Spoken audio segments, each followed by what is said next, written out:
जय हिंद। आज हम समझते हैं वन के बारे में। यह बहुत महत्वपूर्ण टॉपिक है।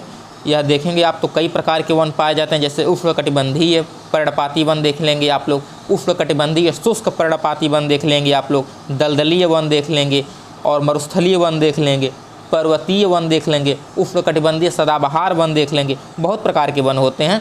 हर का हम अलग वीडियो बना करके हर टॉपिक पे आप लोगों को बताएंगे। जैसे कुछ रोचक जानकारी, कुछ प्रमुख तथ्य जो हैं उसके बारे में, कुछ महत्वपूर्ण जो फैक्ट हैं जो एग्जामों में बार बार पूछे जाते हैं, जैसे टीजीटी हुआ, पीजीटी हुआ, या फिर सीटेट हुआ, यूपी टेट हुआ, सुपर टेट हुआ, या फिर RO ARO, UP PCS IAS तक के बार बार हर एग्जामों में यहाँ से क्वेश्चन पूछ देता है।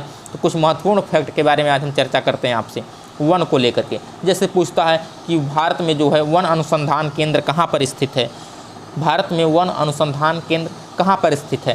तो यह जो है वन अनुसंधान केंद्र जो है भारत का, वह देहरादून में स्थित है। देहरादून कहाँ पड़ता है, तो यह उत्तराखंड की राजधानी है। भारत में एक राज्य है उत्तराखंड, जो उत्तर प्रदेश से अलग हुआ है। तो उत्तराखंड की राजधानी देहरादून में जो है वन अनुसंधान केंद्र है। यह भी पूछता है कि सबसे ज़्यादा वन भारत में कहाँ पाए जाते हैं, तो मध्य प्रदेश में पाए जाते हैं। कहाँ पाए जाते हैं, मध्य प्रदेश में।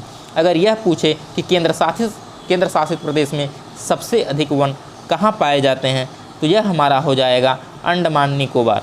कहाँ हो जाएगा, अंडमान निकोबार में सबसे अधिक वन पाए जाते हैं। यह केंद्र शासित प्रदेश है।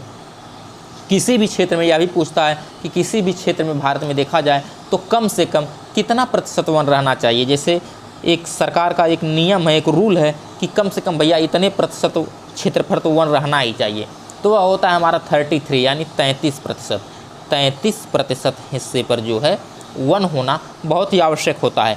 तभी जो है पर्यावरण का संतुलन बन सकता है, अच्छा पर्यावरण मिल सकता है, सबको अच्छा स्वास्थ्य मिलेगा, अच्छी बारिश होगी, हर प्रकार का सुखी माहौल तभी होगा जब हमारे यहाँ वन होगा। जल के बाद वन ही हमारा जीवन है, ठीक ना। तो वन की रक्षा करना सबको सीखना चाहिए भैया। वन जो है वृक्ष सबको लगाना चाहिए। चलिए आज समझते हैं। इसके बाद हम प्रत्येक 3 साल में वनों की रिपोर्ट भी पेश की जाती है। सरकार इसके लिए जो है प्रतिवर्ष यह भी पेश करता है कि भाई रिपोर्ट दीजिए हमें कि हमारे राज्य में, हमारे जो है केंद्र शहर में कितने प्रतिशत वन हैं। तो एग्जामों में यह पूछ देता है कि वनों की रिपोर्ट जो है वह कितने वर्षों में जारी की जाती है। 2 साल, 3 साल, 5 साल, 7 साल ऐसे दे देता है जो है ABCD करके। तो यह भी आप लोग समझिए, यह 3 वर्ष में जो है वनों की रिपोर्ट जारी की जाती है। कितने वर्षों में, 3 वर्षों में। 3 वर्ष में जो है हर राज्य को अपनी रिपोर्ट सौंपना पड़ता है जो है अनुसंधान केंद्र को, कि इतने प्रतिशत क्षेत्र पर जो है वन है। हमारे पास वैसे देखा जाए तो इस समय मैक्सिमम जो है 23 से 24% वन है। कितने हैं, 23 से 24%। और रहना कितना चाहिए, कम से कम 33% यानी 33% रहना चाहिए। लेकिन भारत में है कितने, 23 से 24% हैं। और होना चाहिए 33% हिस्से पे जंगल को। और देखा जाए यदि हम, तो हमारे भारत में देखा जाए तो रोड वगैरह जब बनते हैं, जैसे मान लीजिए उत्तर प्रदेश में पूर्वांचल एक्सप्रेसवे बना, तो बहुत अधिक वृक्ष कटे कि नहीं कटे। तो सरकार को सबसे पहले यह ध्यान में रखना चाहिए कि कोई भी यदि रोड बन रहा है तो उससे पहले जो है पहले वृक्षारोपण का कार्य किया जाए, पहले वृक्ष लगाया जाए, पहले उसकी जगह को निकाला जाए। पहले जहाँ पर रोड बन रहा है, जहाँ पर हाईवे बन रहे हैं, जहाँ पर एक्सप्रेसवे बन रहे हैं, जहाँ पर उसकी ज़मीन जब खरीदी जा रही है किसानों से, तो उससे पहले वह भी ज़मीन खरीद ली जाए जहाँ पर वृक्षों का रोपण करना है, जहाँ पर वृक्ष लगाने हैं। क्योंकि जैसे मान लीजिए एक हाईवे गुजरा, उसके बीच में भी कुछ वृक्षों का रोपण किया जाए, फिर उसके बाद दूसरा हाईवे गुजारा जाए, फिर वृक्षों का रोपण किया जाए, फिर तीसरा हाईवे गुजारा जाए। 6 लेंथ है ना, 6 लेंथ मान लीजिए उत्तर प्रदेश पूर्वांचल गया है, अब उसको 3 बार में अगर डिवाइड किया जाए तो कितने कितने वृक्ष लग जाएंगे, आप लोग सोचिए ज़रा, बहुत अधिक वृक्ष लग जाएंगे।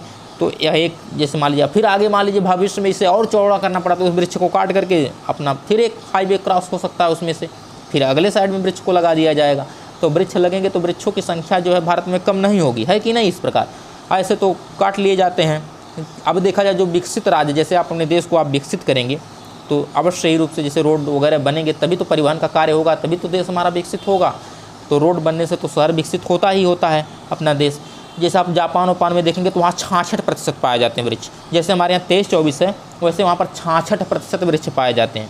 आप सोचिए वहाँ पर कितने वृक्ष पाए जाते हैं। और जापान कोई हल्का देश तो है नहीं, वह भारत से तो विकसित देश ही है जापान, है कि नहीं। वहाँ पर विकासशील देश है भारत जो जापान, फिर भी वहाँ पर 66% वन पाए जाते हैं। अब भारत में भी उसे लेकर के कार्य जोर शोर से चल रहा है। अब जहाँ भी जैसे जो भी हाईवे एक्सप्रेसवे बन रहे हैं वहाँ पर वृक्षारोपण के लिए ज़मीन पहले ही ले ली जा रही है, जिससे वृक्ष लगा दिए जाएँ और अपने देश की जो वातावरण है, जो पर्यावरण है, उसे सुरक्षित रखा जाए। ऐसा माहौल चल रहा है इस समय।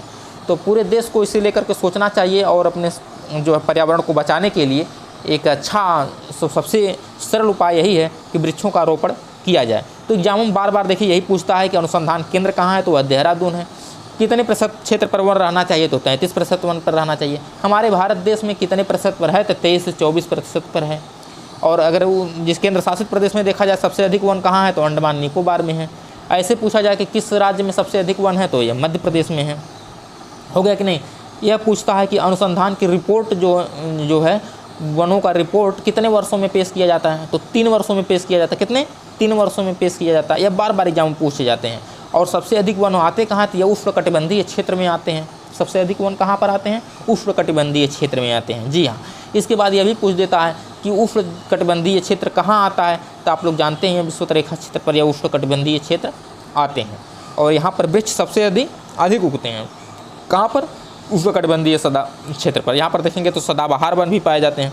इसकी अगली वीडियो जब हम बनाएंगे तो उसमें बताएंगे उष्णकटिबंधीय जो सदाबहार वन है, यह उष्णकटिबंधीय सदाबहार वन क्यों कहा जाता है इसे, और इसमें कौन कौन से वृक्ष उगते हैं, जो वृक्ष उगते हैं वह किस कार्य के लिए प्रयोग में आते हैं, इन सब के बारे में हम जानकारी देंगे। अब अगली वीडियो में कितने प्रकार के वन पाए जाते हैं, जैसे उष्णकटिबंधीय सदाबहार वन, उष्णकटिबंधीय पर्णपाती वन, उष्णकटिबंधीय शुष्क पर्णपाती वन, मरुस्थलीय वन, दलदली वन, पर्वतीय वन, इन सब के बारे में हम आपसे चर्चा करेंगे। और हर वन में कौन कौन सी लकड़ी पाई जाती है जो एग्जाम में बहुत ही महत्वपूर्ण होती है। जैसे पूछ देता है कि महोगनी वगैरह, भोजपत्र वगैरह, सखुआ वगैरह, बरगद वगैरह, खैर, तेंदू, पीपल किस वृक्ष में पाए जाते हैं, कैसे वृक्ष हैं, तो आप लोग परेशान हो जाते हैं। तो इन सब के बारे में हम जानकारी देंगे कि कौन सा वृक्ष जो है वह किस वन में पाया जाता है।